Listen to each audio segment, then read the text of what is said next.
Disclaimer. We are interested in everything and experts in nothing. We enjoy learning, but get it wrong sometimes. We mean no disrespect, and if we mess up, kindly correct us. Let's take this ride together, unless your intention is to cause harm or distress, in which case, with utmost haste, fuck right off.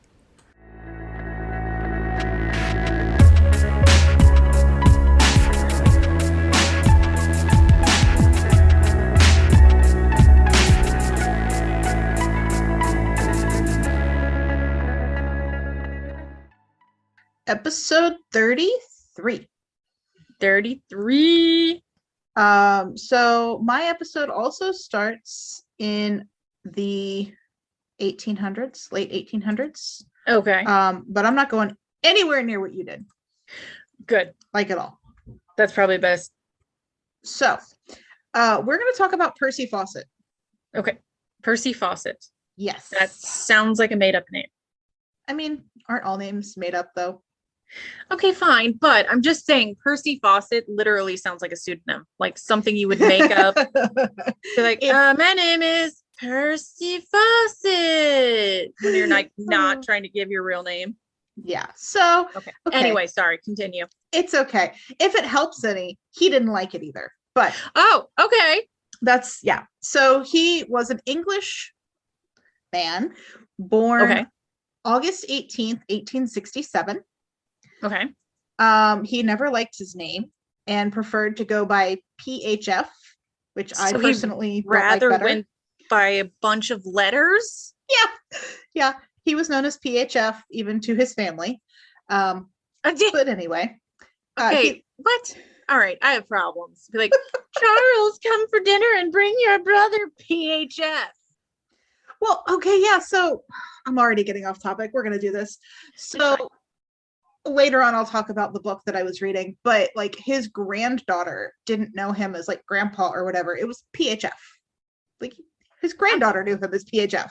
No, anyway. I'm sorry. You didn't let any terms of endearment. Everyone had to address you as PHF. That's like those doctors that make everyone call them doctor, which, hey, I get it. You've earned it. But like when you're making like the barista call you Dr. So-and-so and they're just trying to give you their coffee and get work done, like chill. Anyway, maybe let it go a little. Yeah. Let it go. Anyway, yeah. So he led a pretty colorful life.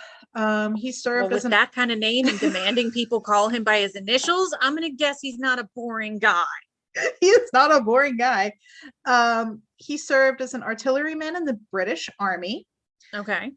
He did serve in World War I and was a decorated soldier. Okay. And he was also a spy in Morocco for a while. Was he actually a spy in Morocco, or like his name? Is this made up? No, he literally was. It was a thing they did. All right, fine. They would send in like archaeologists and anthropologists and stuff to go in and like explore, but like it was actually like reconnaissance. Oh, of course it is. Yeah. Of course it is. But I'm just saying, like, it's another one of those like, I was a spy in Morocco. It's like, shut up, Percy. But anyway, go ahead. Okay. But actually, we're not going to talk about any of that. Oh, okay. None of that. Okay. None of the cool stuff. Oh God, what has he done? So he was first sent to South America in 1906. I don't like this already. No, it's fun. What did he do? Nothing. Go with me. Did he mess with capybaras? Leave them alone. They're like the chill rodents of the South. No, there's no capybaras in this episode. Okay, fine. Well, now there is, but so, manifest destiny. The Royal Geographical Society tasked him with charting the unknown regions of the Amazon, which, let's be real, was like everything. All the regions of the Amazon. I was going to say the entire area, the forest, everything. Yes. So he went there May 25th, 1906. And I have like a newspaper clipping that shows that he was dispatched. Anyway. Okay. There, he became enamored with the jungle and all of its remarkable features. I bet he saw a capybara. He might have. Things that we now know and accept about the Amazonian rainforest were new then, and many of his claims, such as encounters with anacondas, were met with skepticism. Okay. Nobody believed that snake existed. But it's a jungle. Why wouldn't you believe that a giant ass snake lives in a jungle? They didn't know what to expect out of a jungle yet. Okay, I guess that's fair. Yeah. Because I mean, of course, now I live in the modern world and I already know these things, but I would 100% believe. I mean, they used to believe that dragons and sea monsters lived in the ocean and that you could like fall off if you went too far in the wrong direction, and they have a problem with a giant snake. Yes. Oh, that seems a little skeptical. Watch out for the giant sea monster on your way home. Pick your poison, skeptics. All right, Right. go on. Get your story straight. Okay, anyway, so this first expedition was cut short due to the onset of World War I. So they recalled him back and he led a battalion or whatever in World War I. But the whole time he's thinking, I'm going to get back and I'm going to catch that giant ass snake. no, literally, he was obsessed with the jungle. That part's true. Anyway, so after several expeditions to the Amazon, okay, we're just jumping a little bit. That's fine. Fawcett had come to believe that it was possible for larger societies to survive in the area. The belief was reinforced when he found early accounts by European explorers from the 1700s depicting massive stone cities that they'd encountered. Okay, so like Inca, Olmec, Maya civilizations?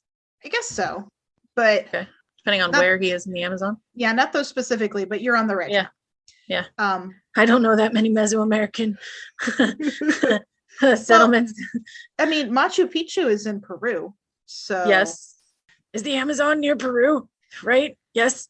I mean, it's the same general area, but we're talking Brazil specifically right now. I know, like Brazil and Belize, and I don't know what Mesoamerican societies were there. Anyway, go on. Go on. We're going. Okay. Anyway, so El Dorado, the city of gold, was a well-known legend at the time. Yes. Even now we've heard of it. Thank you for illustrating my point. Yes. And there was an animated movie. Fabulous movie. Fabulous El Dorado. Movie. Oh God. Made in 2000. The sass in that movie, so strong. Okay, don't kill me. I've never seen that movie. Oh, you have to see the movie. You have to see the movie just for the sass. Just for the sass. Okay. Just the witty banter between Miguel and Tulio. Oh, it's fantastic. Watch the movie. Watch the movie. Okay. Anyway, so Percy believed that El Dorado, the myth, was actually based on fact. Rather than a city of gold, he believed that there was evidence of an advanced civilization in the Amazon, which had been lost. So like an Amazonian Atlantis? I mean, I guess, if that's what you want to call it.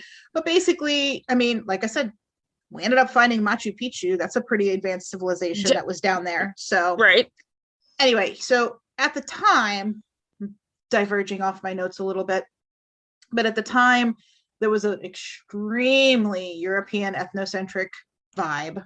And let's all of the racism. At the time. Look, okay, fair. But it was more extreme.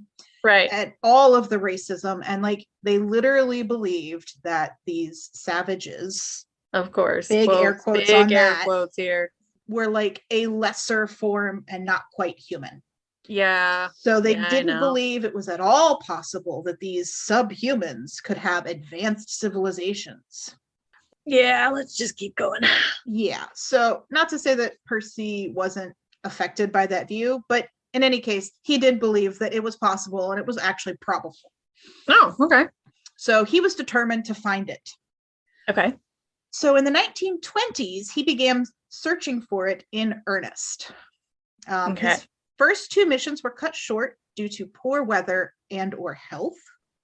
I mean, it is the Amazon. I'm sure there was so much malaria. Yeah, that's part of it. Yep. So one major obstacle on these expeditions was trying to maintain enough food or rations.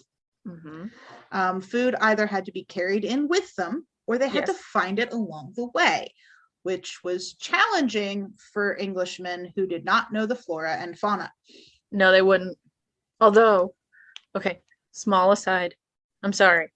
I have to. Go ahead. We've already discussed capybaras.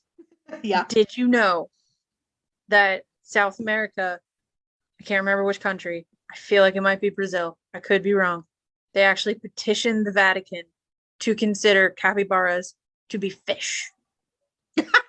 because during Lent, you are not allowed to eat meat. You have to eat fish. Mhm. And in certain areas, capybara is a delicacy. And so trying to get people who are used to eating capybara to like convert to Catholicism and be like, no, no, no, you can't have meat on this during Lent. And so, of course, this is like, they're saying it's an aquatic rodent or something. They're like, it's an aquatic, blah, blah. Yeah, sure, fine, it's fish. So as far as the Catholic Church is concerned, capybara is fish. Good to know. Good for to the know. purposes of Lent. For religious purposes only. For religious purposes, capybara is fish. They are Gotcha. a mammal. However, correct. For Okay, Lent, good. they are fish. Not Good that I to would know. ever eat one. I just Because- wanted to share no. that.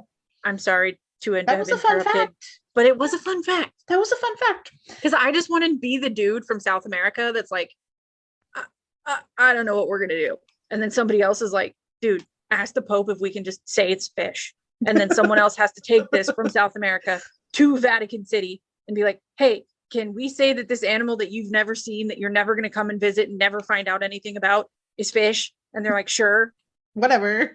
sure. And now we have a South American Pope, which I was like, I wonder if he's ever eaten capybara during Lent. But anyway, go ahead. Sorry.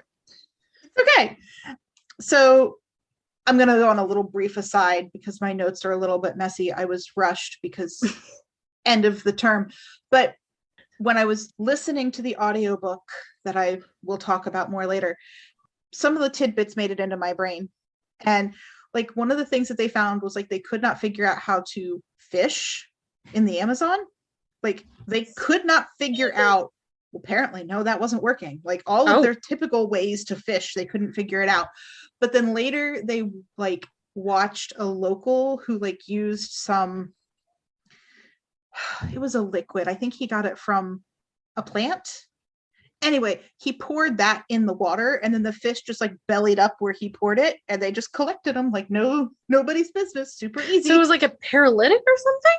Yeah, it stunned them and then they would eventually. Okay. All right, cool. Yeah. I was gonna Anyway. say, if like you're poisoning the fish, should you eat them after? Because I was thinking of like poison dart frog. No, But- not poison. It just stunned them. And then they'd Like a collect the paralytic, ones okay. they need. Yeah. And then Yeah. if they didn't collect them, the fish would recover and swim away. So you're So like, wait a minute, where'd Bill go? Did anybody just lose like an hour? What happened? what happened? But I mean, obviously for Englishmen, they don't know how to do that. No. So they struggled with food. Another major obstacle on these expeditions were insects. Oh yes.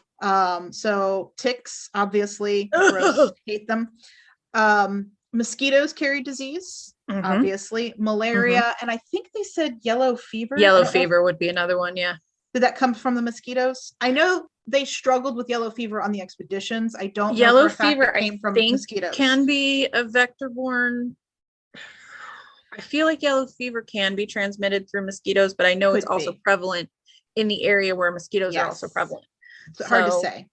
Yeah. But anyway, so that was a thing. There were certain species of fly that when they bite, they would leave behind like eggs or larvae No. from something else. It was like one of those like symbiotic relationships. Mm-mm. Anyway, and then maggots would grow in the wounds. No. You lost me at Um, maggots. I think I lost you a little before that. Okay, fair. Okay, but you really lost me at maggots. So again, back to the book, because I'm not talking about most of the details on the expeditions. There were so many and they were getting confusing and And they were getting gross, I'm sure. high level. But there was one expedition where he had a guy that went with him that like would not stop scratching at them. Oh God. And so then he got an infection. Oh no. And so infections were extremely dangerous, not only due to the remote area, but because antibiotics were not a thing yet. They weren't a thing yet. No, You could penicillin die was from a discovered. cut from shaving. Yep, penicillin was discovered in 1928. So Yeah. oddly, Percy was so lucky in all of these areas that he developed a reputation for being immune to the dangers of the jungle and possibly just invulnerable in general. Oh God. Yeah. And because he was so lucky in all of these areas, he would push his expeditions so hard, sometimes traversing 10 to 15 miles a day, but the entire party would get ill, but he was still healthy. But he'd be fine. Oh Yes.